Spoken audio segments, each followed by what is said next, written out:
আমরা পড়ব আজকে কোঅর্ডিনেশন কম্পাউন্ড। কোঅর্ডিনেশন কম্পাউন্ড হচ্ছে ইনঅর্গ্যানিক কেমিস্ট্রির ক্লাস 12-এর পার্টে আছে একটা খুব গুরুত্বপূর্ণ চ্যাপ্টার, যেটাকে বলা হয় কমপ্লেক্স কম্পাউন্ড বা কোঅর্ডিনেশন কম্পাউন্ডস, যার বাংলা হচ্ছে ওই জটিল যৌগ বা জটিল লবণ।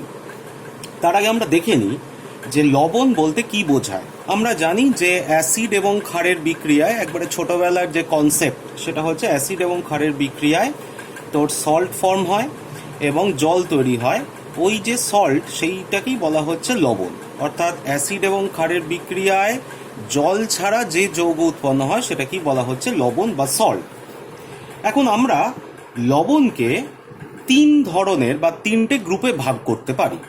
তিনটে গ্রুপের মধ্যে প্রথম যে গ্রুপ সেটাকে বলা হচ্ছে সিম্পল সল্ট। সিম্পল সল্ট বলতে যেমন দ্য সোডিয়াম ক্লোরাইড, যেটাকে বলা হয় table salt NaCl, KBr, CuSO4, CuNO3 2, ammonium chloride, এরা সবাই কিন্তু হচ্ছে সিম্পল সল্ট, অর্থাৎ যেগুলো আমরা ওই অ্যাসিড ক্ষারের বিক্রিয়ায় দেখেছি। অর্থাৎ মেনলি অ্যাসিড এবং ক্ষারের বিক্রিয়ায় যে সল্টগুলো তৈরি হয় সেগুলো মেনলি সিম্পল সল্ট তৈরি হয়। এছাড়া আমাদের আরেক ধরনের সল্ট আছে যেটাকে বলা হয় ডাবল সল্ট। ডাবল সল্ট বলতে তার এক্সাম্পল আমি এখানে দুটো দিয়েছি। একটা হচ্ছে অ্যালাম। অ্যালাম মানে হচ্ছে ফটকিরি, যেটার বাংলা হচ্ছে ফটকিরি। সেটার ফর্মুলা দেখ এখানে লেখা আছে K2SO4 dot Al2SO4 whole 3 dot 24H2O। অর্থাৎ এখানে তিনটে কম্পোজিশন একসাথে রয়েছে। একটা হচ্ছে পটাশিয়াম সালফেট, দুই হচ্ছে অ্যালুমিনিয়াম সালফেট, এবং তার সাথে জলের অণু আছে 24 অণু, অর্থাৎ 24H2O আছে। অর্থাৎ এটা একটা ক্রিস্টাল। তাই জন্য আমরা দেখি ফটকিরি একটা কেলাসিত যৌগ, কেলাসাকার যৌগ, একটা নির্দিষ্ট জ্যামিতিক আকার আছে যেহেতু ওয়াটার মলিকুলস প্রেজেন্ট সেখানে। এবং এখানে দুটো কম্পোজিশন রয়েছে, পটাশিয়াম সালফেট এবং অ্যালুমিনিয়াম সালফেট, তারা একসাথে রয়েছে। তার জন্য আমরা কমা বা ফুল স্টপ দিয়ে লিখি এগুলোকে, এইভাবে ফর্মুলাইজেশন করা হয়। দুই হচ্ছে এক্সাম্পল ডবল সল্টের আরেকটা হচ্ছে অ্যামোনিয়াম সালফেট FeSO4 6H2O। এটাকে বলা হয় মোর লবণ বা মোর সল্ট, বাংলায় হচ্ছে ময়কার মোর লবণ বা মোর সল্ট। এই মোর সল্টটা খুব ইম্পর্টেন্ট। আমরা পরবর্তীকালে দেখব, যারা কেমিস্ট্রি নিয়ে পরবর্তীকালে পড়বি বা হায়ার স্টাডি করবি তখন দেখবি মোর সল্টকে খুব বেশি মাত্রায় ব্যবহার করা হয়। সেটা হচ্ছে মোর লবণের একটা বৈশিষ্ট্য হচ্ছে, দেখ এখানে FeSO4 যেটা রয়েছে সেখানে Feটা হচ্ছে +2 স্টেটে, অর্থাৎ ফেরাস সালফেট। সাধারণত ফেরাস সালফেট যদি আমি সলিউশন করে রাখি তাহলে সেটা কিন্তু তার কিছুক্ষণ পরেই সেটা এরিয়াল অক্সিডেশন, অর্থাৎ বাতাসের অক্সিজেনের প্রেজেন্সে সেটা ফেরিক সালফেটে কনভার্ট হয়। কিন্তু এই মোল লবণকে যদি আমি সলিউশন করে রাখি তাহলে অদ্ভুতভাবে সেখানে ফেরাসটা ফেরাস আয়ন হিসেবেই থাকে, সেটা অক্সিডেশন হয় না বাতাসের উপস্থিতিতে, দিয়ে ফেরিক সালফেটে কনভার্ট হয় না। তার জন্য এটা ফেরাস স্টেটেই থাকতে পারে। এই কারণেই মোর সল্টের এত গুরুত্ব। তাই এটা হচ্ছে মোল লবণ, যেখানে দেখ এখানেও কম্পোজিশন তোর তিনটে, মেনলি হচ্ছে ammonium sulphate NH4 whole 2SO4, দুই হচ্ছে ফেরাস সালফেট FeSO4, আর তিন হচ্ছে 6 মলিকিউল অফ ওয়াটার। এরা হচ্ছে ডাবল সল্টের ক্যাটাগরি। আরেকটা হচ্ছে কোঅর্ডিনেশন কম্পাউন্ড বা কমপ্লেক্স সল্ট। এটা আমাদের অ্যাকচুয়ালি পাঠ্যের বিষয়। সেটা হচ্ছে যে এদের একটা এক্সাম্পল আমি দিচ্ছি, সেটা হচ্ছে যে K3FeCN হোল 6। দেখ খেয়াল কর এখানে একটা থার্ড ব্র্যাকেটের ব্যাপার এসছে, যেগুলো সিম্পল সল্ট বা ডাবল সল্টে আসেনি। K3FeCN হোল 6 কে বলা হয় পটাশিয়াম ফেরিসায়ানাইট। আরেকটা আছে K4FeCN হোল 6, এটাকে বলা হয় পটাশিয়াম ফেরোসায়ানাইট।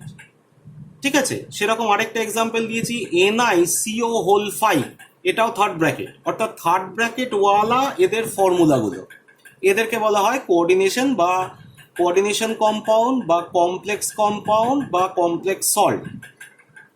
ঠিক আছে, এখন আমরা দেখি যে এদের এই তিনটে সল্টের বেসিক ডিফারেন্স কি। বেসিক ডিফারেন্স হচ্ছে, দেখ যে সোডিয়াম ক্লোরাইড বা পটাশিয়াম ব্রোমাইড বা CuSO4 এদেরকে যদি তুই ওয়াটার সলিউশন করিস তাহলে এখানে কি কি আয়ন পাবো? Sodium plus Cl minus. যদি পটাশিয়াম ব্রোমাইডের সলিউশন করি K প্লাস Br মাইনাস। অর্থাৎ প্রত্যেকই সিম্পল কনস্টিটিউয়েন্ট আয়নসে ডিসোসিয়েট করছে। কপার সালফেট, যেটাকে তুতে বলি আমরা, জল যে কারণে জলে দিলে কপার সালফেট দিলে কি হয়, নীল বর্ণ ধারণ করে, সেখানে কি হয়, আয়নের ডিসোসিয়েট হয় Cu2+ আর SO4 2- আয়ন ফর্ম করে। ডাবল সল্ট আর কোঅর্ডিনেশন কম্পাউন্ডের মধ্যে বেসিক পার্থক্য হচ্ছে যে ডাবল সল্টকে যদি তুই ওয়াটার দিয়ে ডিজলভ করিস জলে, তাহলে দেখা যাবে ফটকিরিকে যদি ডিজলভ করা হয় তাহলে ফটকিরির মধ্যে কি কি আয়ন আছে না, potassium ion, sulphate ion, aluminium ion, sulphate ion আর ওয়াটার। এরা প্রত্যেকেই কনস্টিটিউয়েন্ট আয়নে ডিসোসিয়েট করে, অর্থাৎ যে যে কম্পাউন্ড আছে প্রত্যেকেই সিম্পল আয়নে ডিসোসিয়েট করে যাচ্ছে, অর্থাৎ potassium ion, aluminium 3+, sulphate 2-, H+ ও H-, এই প্রত্যেকটা আয়নেই ডিসোসিয়েট করে, যে কারণে এটা ডাবল সল্ট। কিন্তু কমপ্লেক্স কথাটার মানেই হচ্ছে জটিল, জটিল মানেই হচ্ছে এরা কিন্তু সরল ব্যাপার নয়, অর্থাৎ এরা কিন্তু সিম্পল ভাবে প্রত্যেক কনস্টিটিউয়েন্ট আয়নসে ডিসোসিয়েট করে না। ফর এক্সাম্পল, ধর যদি পটাশিয়াম ফেরিসায়ানাইডকে আমি ওয়াটার দিয়ে ডিজলভ করানোর চেষ্টা করি, তাহলে দেখা যাবে পটাশিয়াম আয়নের আইডেন্টিফিকেশন টেস্ট আমরা পাবো, কিন্তু আয়রনের আইডেন্টিফিকেশন টেস্ট পাবো না। কেন? কারণ আয়রনটা CN6 এর সাথে একবারে কম্প্যাক্ট ওয়েতে রয়েছে, অর্থাৎ আয়রন এখানে ফ্রি স্টেটে নেই, যেটা এদের ক্ষেত্রে হচ্ছিল। আমি যদি ফটকিরির মধ্যে জলের ডিজলভ করে যদি আমি পটাশিয়াম আয়ন, যদি অ্যালুমিনিয়াম আয়নের টেস্ট করি, তাহলে প্রত্যেকের ইন্ডিভিজুয়াল টেস্টে রেসপন্স করবে এই সলিউশন।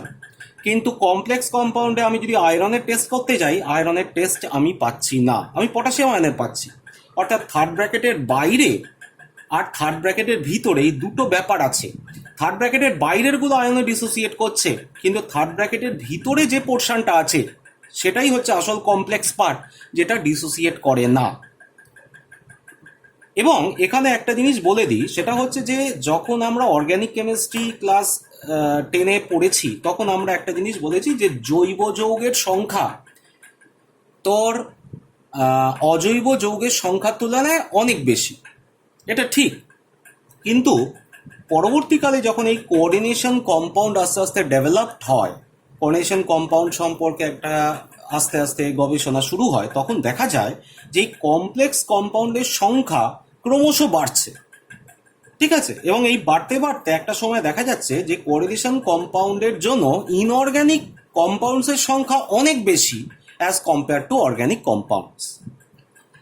তাহলে বেসিক পার্থক্যটা আগে আমায় বুঝতে হবে যে কমপ্লেক্স কম্পাউন্ড কেন বলে। কমপ্লেক্স কম্পাউন্ডের বলার পিছনে কারণ হচ্ছে যে এরা যা যা কনস্টিটিউয়েন্ট আয়ন দিয়ে তৈরি, প্রত্যেক আয়ন আইডেন্টিফিকেশন টেস্টে রেসপন্স করছে না, শুধুমাত্র থার্ড ব্র্যাকেটের বাইরের গুলো আয়নে রেসপন্স করছে, কিন্তু ভিতরের পোর্শনটা আয়নে রেসপন্স করছে না। যেমন ধর এইটা পুরোটাই থার্ড ব্র্যাকেটের ভিতরে NiCO5, এখানে আমি যদি ভাবি নিকেলের টেস্ট করতে যাব, তাহলে নিকেলের টেস্ট পাবো না। কেন? কারণ নিকেল 2+ আয়ন হিসেবে এখানে নেই, অর্থাৎ নিকেলটার এখানে আইডেন্টিফিকেশন টেস্ট দেখাচ্ছেই না, অথচ নিকেল আছে। তার মানে এই পার্টটা হচ্ছে কমপ্লেক্স পার্ট। এখন কমপ্লেক্স কম্পাউন্ড, ধর আমি একটা সিম্পল কমপ্লেক্স কম্পাউন্ডকে চিন্তা করছি, পটাশিয়াম ফেরিসায়ানাইড। সায়ানাইড কথাটা ট নয়, ফেরিসায়ানাইড। এই পটাশিয়াম ফেরিসায়ানাইড আর পটাশিয়াম ফেরোসায়ানাইড, এদের সম্পর্কে আমরা ক্লাস 11-এ একটু হলেও বিক্রিয়া পড়েছিলাম, সেটা মনে করে দেখবি যে H2O2 রিয়াকশনে হাইড্রোজেন পারঅক্সাইড যে ক্লাস 11-এর সিলেবাসে ছিল, সেখানের H2O2 রিয়াকশন করা হয়েছিল K3FeCN6 দিয়ে, আবার H2O2 রিয়াকশন করা হয়েছিল K4FeCN6 দিয়ে। যদি মনে না থাকে একটু ক্লাস 11-এর H2O2 চ্যাপ্টারটা একটু খুলে দেখবি। এবারে আমরা চলে আসি সিম্পল কমপ্লেক্স কম্পাউন্ড একটা আমরা দেখি এক্সাম্পল নিয়ে, যে জিনিসটা কি সেটা হচ্ছে, দেখ আমরা এখানে থার্ড ব্র্যাকেটের ভিতরে FeCN6 ব্যাপারটা দিয়েছি আর বাইরে দিয়েছি K3। এই কম্পাউন্ডটা, এই কমপ্লেক্স কম্পাউন্ডের ডিসকভার প্রথম করেন হচ্ছে সায়েন্টিস্ট ওয়ার্নার। WARNERS অ্যাপোস্ট্রফি দিয়েছি, তাই ওয়ার্নার্স কোঅর্ডিনেশন থিওরি। তিনি প্রথম কোঅর্ডিনেশন কম্পাউন্ড সম্পর্কে একটা স্বচ্ছ ধারণা দেন। তা তিনি একটি থিওরি বলেছিলেন এই কমপ্লেক্স কম্পাউন্ড সম্পর্কে, এবং তিনি এই ফর্মুলেশনটা পায়োনিয়ার, অর্থাৎ তিনি এই থার্ড ব্র্যাকেট এই ব্যাপারগুলো তিনি প্রথম ফর্মুলেট করেন কিভাবে কোঅর্ডিনেশন কম্পাউন্ডকে ডেসক্রাইব করতে হবে।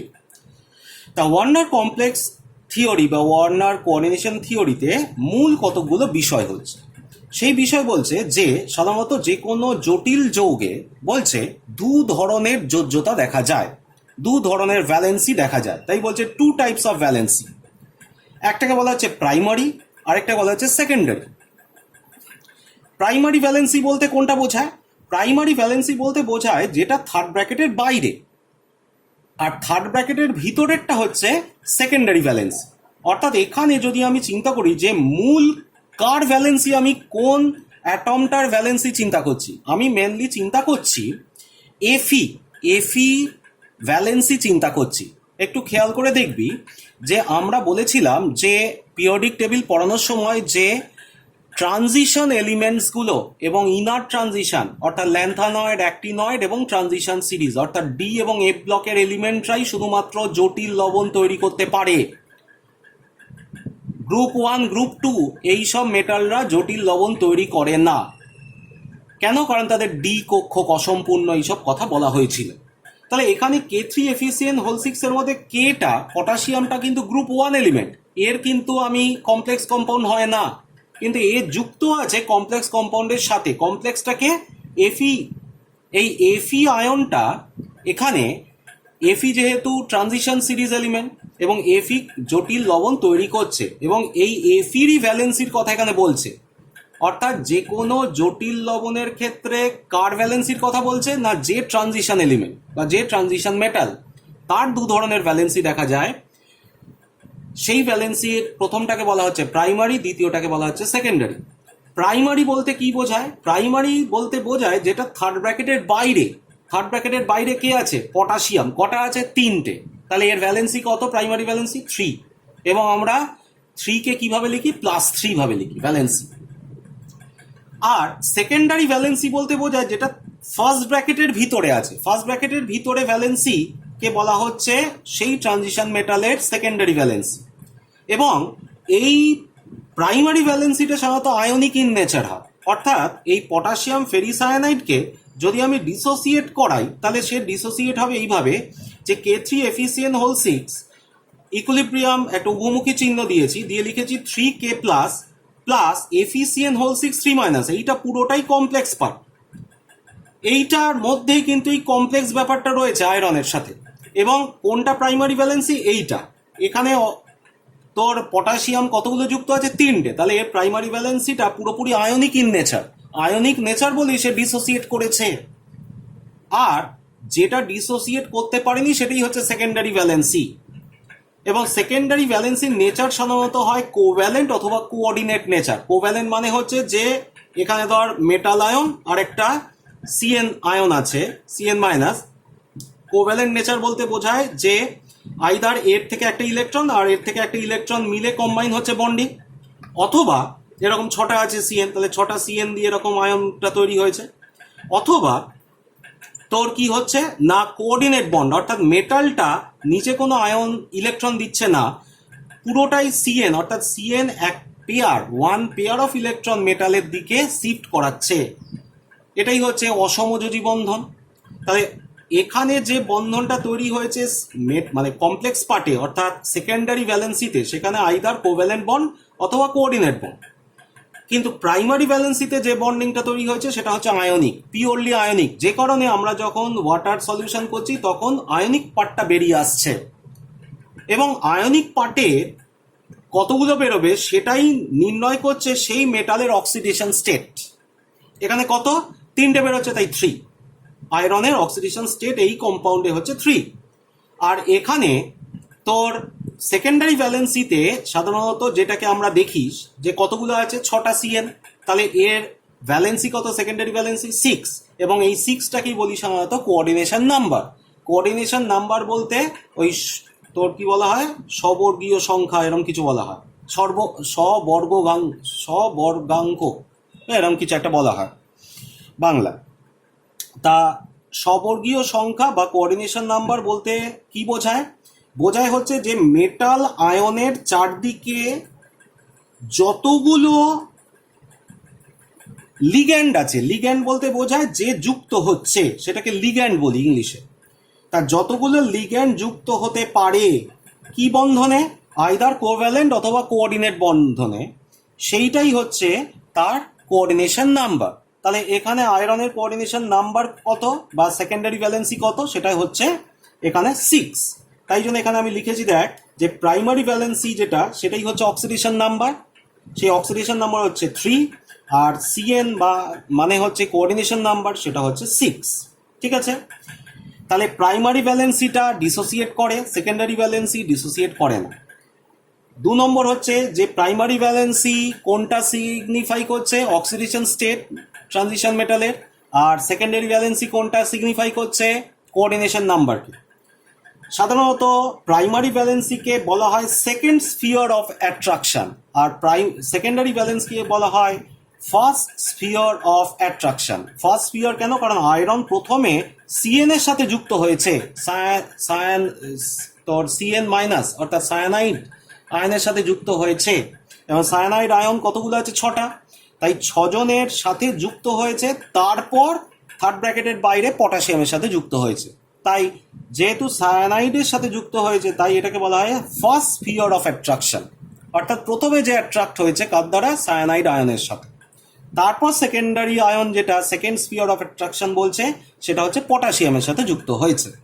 ঠিক আছে, এবং একটা জিনিস মাথায় রাখবি যে এই আয়নিক নেচার যেটা, সেটার জন্য তো কোনো জিওমেট্রি তৈরি হয় না। জিওমেট্রি তৈরি হয় কোনো একটা কম্পাউন্ডের জিওমেট্রি বেসিক্যালি তৈরি হয় সাধারণত কোভ্যালেন্ট কম্পাউন্ড বা কোঅর্ডিনেট কম্পাউন্ডের ক্ষেত্রে, অর্থাৎ সেকেন্ডারি ভ্যালেন্সির জন্যই কিন্তু যে কোনো কমপ্লেক্স কম্পাউন্ডের জিওমেট্রি তৈরি হয় বা জিওমেট্রিক শেপ আছে, কিন্তু প্রাইমারি ভ্যালেন্সির জন্য কিন্তু কোনো জিওমেট্রিক শেপ তৈরি হয় না, কারণ এটা পিওরলি আয়নিক ইন নেচার।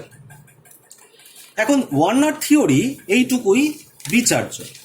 এবার আমরা দেখি যে এই কমপ্লেক্সেশন এই কথাটার মানে কি। কমপ্লেক্সেশন বলতে বোঝায় এই যে আমি বললাম যে কোনটা অ্যাকচুয়ালি কমপ্লেক্স পার্ট, সেটা হচ্ছে FeCN6 3-, অর্থাৎ বাইরে যে আয়নটা ব্যালেন্স করার জন্য পটাশিয়ামের সাথে সেইটা রয়েছে। তা এই যে এটা হচ্ছে তার চার্জ। এখন এই যে পার্টটা, এই পার্টটাই তো কমপ্লেক্স পার্ট। এই কমপ্লেক্স পার্টে কে কে আছে, আছে একটা মেটাল যেটা Fe এক্সাম্পলে, আর আছে কে না সায়ানাইড আয়ন, যেটাকে আমরা বলি সাধারণত লিগ্যান্ড। এখানে কি হয় অ্যাকচুয়ালি, এখানে হয় যে এই লিগ্যান্ডগুলো আয়রনকে ইলেকট্রন পেয়ার ডোনেট করছে, অর্থাৎ এখানে কোঅর্ডিনেট বন্ড ফর্ম করছে। আয়রনও একটা ইলেকট্রন দিচ্ছে, সায়ানাইডও একটা ইলেকট্রন দিচ্ছে, দিয়ে কোভ্যালেন্ট বন্ড তৈরি করছে তা নয়, কিন্তু এখানে যেটা তৈরি হচ্ছে যে শুধুমাত্র লিগ্যান্ড দিচ্ছে electron pair towards the metal ion. এবং মেটাল আয়ন কেন অ্যাকসেপ্ট করতে পারছে, তার কারণ হচ্ছে এর ভ্যাকেন্ট ডি অরবিটাল আছে। এটা এই মেটালটা যদি পটাশিয়াম হতো তাহলে কি পারতো না, কারণ তার ভ্যাকেন্ট ডি অরবিটাল নেই। ঠিক আছে, ভ্যাকেন্ট ডি অরবিটাল মানে পুরোটাই ভ্যাকেন্ট এবং তার হায়ার এনার্জি পটাশিয়ামের ক্ষেত্রে, অর্থাৎ অসম্পূর্ণ কক্ষক নেই। এটা খুব ইম্পর্টেন্ট। তা সাধারণত এখানে যে ঘটনাটা ঘটছে, আমি এখানে একটা পার্টিকুলার ফেরিসায়ানাইডের ক্ষেত্রে চিন্তা করছি এবং ফেরিসায়ানাইডের এক্সাম্পলকেই অ্যানালিসিস করছি। সেখানে তাহলে আমরা যদি ভাবি যে মেটাল আয়ন সে কি করছে, মেটাল আয়নটা করছে অ্যাকসেপ্ট ইলেকট্রন পেয়ার্স, আর লিগ্যান্ড কি করছে, সে ডোনেট দ্য ইলেকট্রন পেয়ার্স। তাহলে ইলেকট্রন পেয়ার অ্যাকসেপ্ট করছে আর ইলেকট্রন পেয়ার ডোনেট করছে লিগ্যান্ড। তাহলে এই যে ঘটনাটা, যে অ্যাকসেপ্ট করে ইলেকট্রন পেয়ার তাদেরকে আমরা সাধারণত কি বলি, লিউইস অ্যাসিড, আর যারা ডোনেট করে ইলেকট্রন পেয়ার্স তাদেরকে আমরা কি বলি, লিউইস বেস। তাহলে আমি কি এটা বলতে পারি না যে কমপ্লেক্সেশনটা হচ্ছে এ ডোনার অ্যাকসেপ্টার ইন্টারাকশন, বা আমরা এটাকে বলতে পারি a Lewis acid base type interaction. ঠিক আছে, তাই অনেক সময় যদি কোয়েশ্চেন আসে যে কমপ্লেক্স কম্পাউন্ড কে কেন Lewis acid base type interaction বলে, তাহলে এই কথাটাই বলতে হবে যে যেহেতু এখানে মেটাল ইলেকট্রন অ্যাকসেপ্ট করছে তাই এটা acts as a Lewis acid, আর লিগ্যান্ড যেহেতু ইলেকট্রন পেয়ার ডোনেট করছে তাই অ্যাক্টস অ্যাজ এ তোর লিউইস ডোনার বা বেস, তাই জন্য এটা হচ্ছে একটা Lewis acid base type reaction.